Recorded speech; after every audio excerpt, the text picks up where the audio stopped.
আপনাদের প্রত্যেককেই কোনো না কোনো ধরনের শিক্ষার অভিজ্ঞতা পেয়েছেন।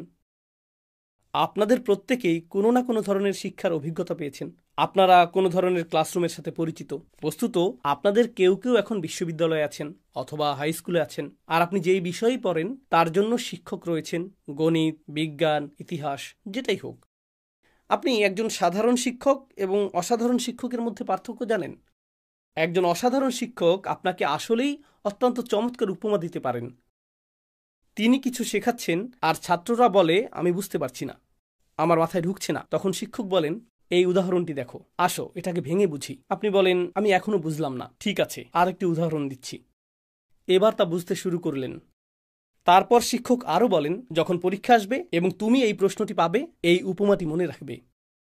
এই উপমাটি মনে রাখবে, উপমাটি স্মরণে রাখবে, তাহলে তুমি এই সমস্যার সমাধান করতে পারবে, তুমি সেই সমস্যার সমাধান করতে পারবে। বুঝতে পারছেন?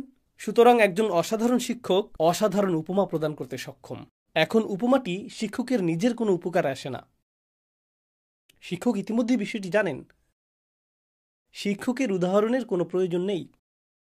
তিনি শুধু মূল ধারণাটি বলে দিতে পারতেন। আর কিছু শিক্ষক আছেন যারা ঠিক তাই করেন। তারা শুধু বই থেকে পড়েন অথবা ধারণাটি বলে দেন। তারা আপনাকে কোনো উদাহরণ দেন না, কোনো ব্যাখ্যা দেন না, কিছুই না। আর বলেন, পরীক্ষা সোমবারে, ইন্না লিল্লাহি ওয়া ইন্না ইলাইহি রাজিউন, বাকিটা তোমার নিজের উপর। কিন্তু যেসব শিক্ষক আপনাকে একটি উদাহরণ দেন, তারপর আরেকটি, তারপর আরেকটি, অনুশীলনী অনুশীলনী, উদাহরণ উদাহরণ উদাহরণ উদাহরণ, তারা কি করেন? তারা সেই শিক্ষক যারা ছাত্রের কথা ভাবেন। তারা ছাত্রের মঙ্গল চান। তারা জানেন যে এই উদাহরণগুলো এই ছাত্রের গোটা শিক্ষা জীবন বদলে দিতে পারে। এগুলো তার জন্য একেবারে মৌলিক বিষয়।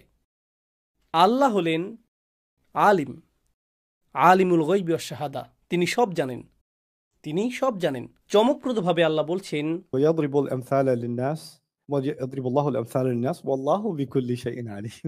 অত্যন্ত চমৎকার। তিনি বলেছেন, আল্লাহ উপমা প্রদান করেন মানুষের উপকারের জন্য, অথচ আল্লাহ নিজেই সব জানেন। তিনি ইতিমধ্যে জানেন, তার উদাহরণের কোনো প্রয়োজন নেই। যার জানা প্রয়োজন, যার বোঝা প্রয়োজন, তারই উদাহরণ প্রয়োজন।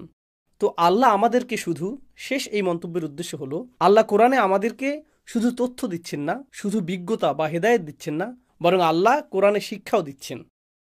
শিক্ষা দেওয়া আর কাউকে কিছু বলা, এই দুটি জিনিস আলাদা। একজন ভালো শিক্ষক আন্তরিকভাবেই তার ছাত্রের সাফল্য নিয়ে চিন্তা করেন।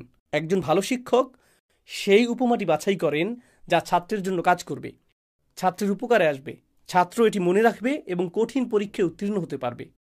শিক্ষককে অত্যন্ত সতর্কতা ও বিবেচনা সহকারে পাঠ্যক্রম পরিকল্পনা, বিশেষ করে উদাহরণ নির্বাচন করতে হয়।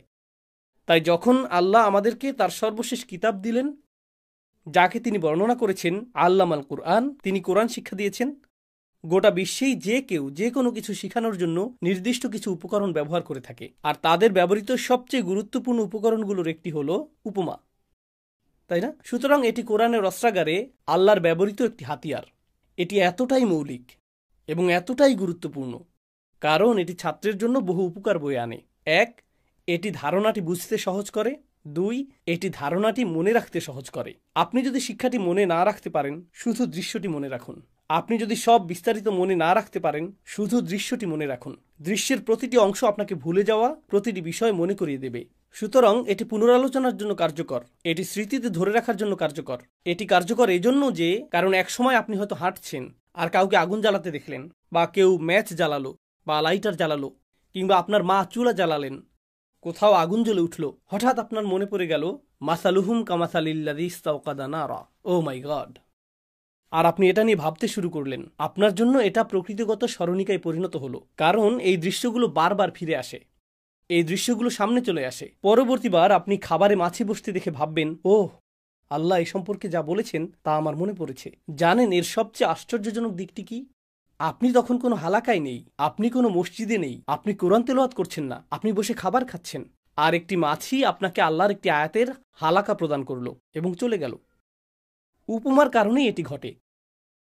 সুতরাং এটি একটি গুরুত্বপূর্ণ বিষয় যা আল্লাহ আমাদের দিয়েছেন, যাতে তার স্মরণ আমাদের জন্য সহজ থেকে সহজতর হয়। তো এর দ্বারা ইনশাআল্লাহ আমরা আমাদের প্রথম পর্বের আলোচনা সমাপ্তি টানছি। বারাকাল্লাহু লি ওয়া লাকুম। আসসালামু আলাইকুম ওয়া রাহমাতুল্লাহি তাআলা ওয়া বারাকাতুহু।